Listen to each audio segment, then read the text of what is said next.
Now that we're going to be moving into the time of Call of Duty Black Ops Cold War, which is a title I'm very excited about, to say the least, guys, this being like a sequel to Call of Duty Black Ops 1. I don't like the title that much. I wish it was called Black Ops 5, but nonetheless, the title does not mean the game's going to be good or not. It really comes down to the gameplay mechanics and things of that nature. Well, since we're going to be moving into the time of Black Ops Cold War, I want to give you guys my early predictions for the Call of Duty League based around Black Ops Cold War. So my first one, guys, is that I do believe that there's a lot of people out there within the community that want the Call of Duty League to go back to 4v4 in that format. Now, to me, guys, I don't think it's I think it's almost setting a dangerous, precedent when you're changing that format in a way every single year. Like, you have 1 year where it's 4v4, the next year 5v5, the next year after that 4v4, and you kind of go back and forth.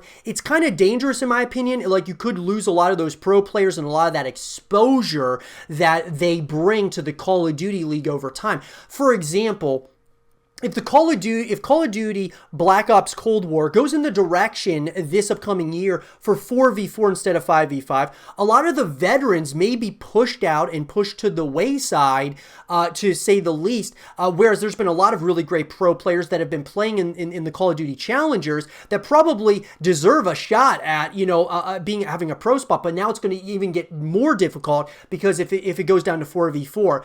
My personal thought on it, guys, is I like 5v5. I think it's a great, a great place to be. I look at the Call of Duty League, the numbers they did this year, and the growth that is coming if I think they just stay the course here. So I'm all for 5v5 in my opinion.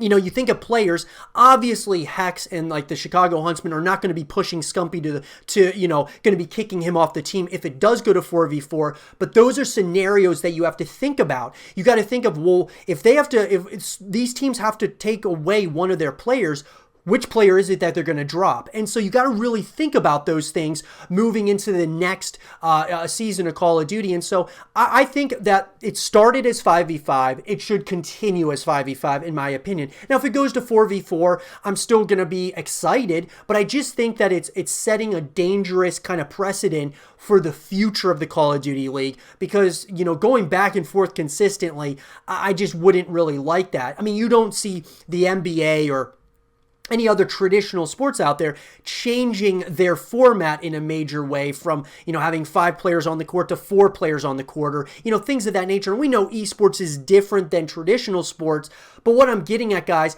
is that when you have a format and it's working and you're growing and you're, all of these different things and it's a city-based format, I think that you need to kind of, if it's not broken, why fix it? So that's just my personal opinion on that. The next prediction for me, though, guys, and hope that we have for the Call of Duty League moving into Call of Duty Black Ops Cold War is, I look at, all of what's been happening, obviously this being an online tournament, it's going to be really important, guys, that there are those home series, fans can go. And so I'm really hoping that's something that can happen. Obviously, guys, there has to be a significant amount of safety measures that are taken, but esports is nothing without the fans, guys. I mean, it really isn't. It's like traditional sports. I mean, sure, it's a lot easier for esports to be able to just host things online. It's probably the cost and such is probably, cheaper. But, for these teams in particular, they're expecting to make revenue based on, ticket sales. And I think that having fans, especially in the next upcoming season, would be absolutely huge. The narratives going around, guys, is Scumpy still that, I don't think he's that guy anymore, but if he comes back, can he bring Chicago Huntsmen their very first championship?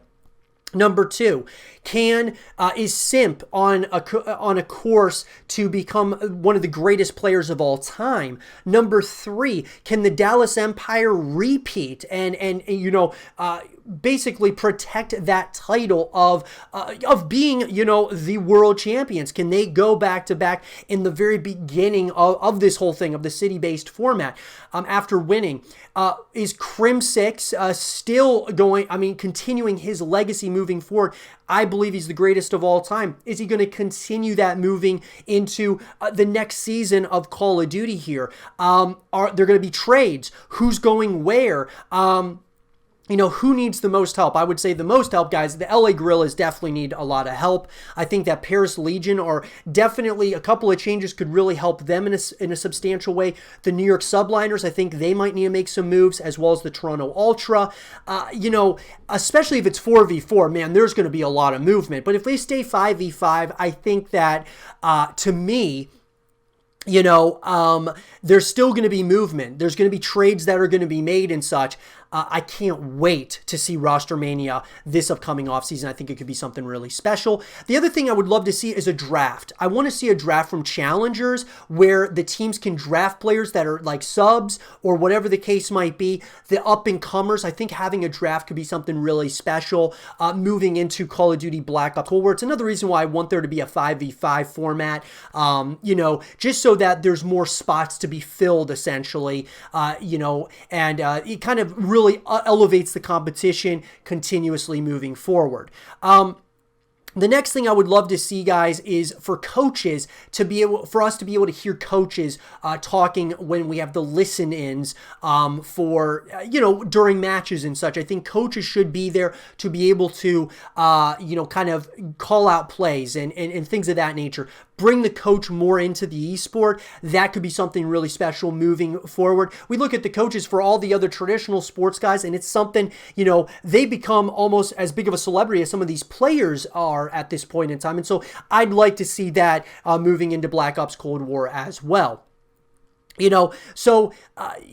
Other than that, though, guys, I mean, there's definitely certain things that we want there to be changed, right? We want the esports side of Call of Duty to be serviced in a way that, more so than what we saw Infinity Ward do. And I think Treyarch will do that. I do believe that they will be more responsive in making changes and things of that nature and not changing things at the last second before COD Champs and such. So I think that's going to be really important as well. Having the developer, the publisher, as well as the league all on the same page, because guys, we're really on this great trajectory, in my opinion. I feel that the league is growing. This could be the next, NBA, the NFL. I mean, the CDL, guys, could be the next big thing. And we just saw kind of a sliver of just what this potential could possibly be with the biggest numbers that Call of Duty's ever done as far as from an esports perspective. So the sky is the limit, in my opinion. And I think that they're going on the right track here. They had the narratives going into the next season, I think, are going to be crazy, especially depending on what happens with Roster Mania. I'm excited, guys. I really am. I have never been so bullish on Call of Duty as I am right here, right now.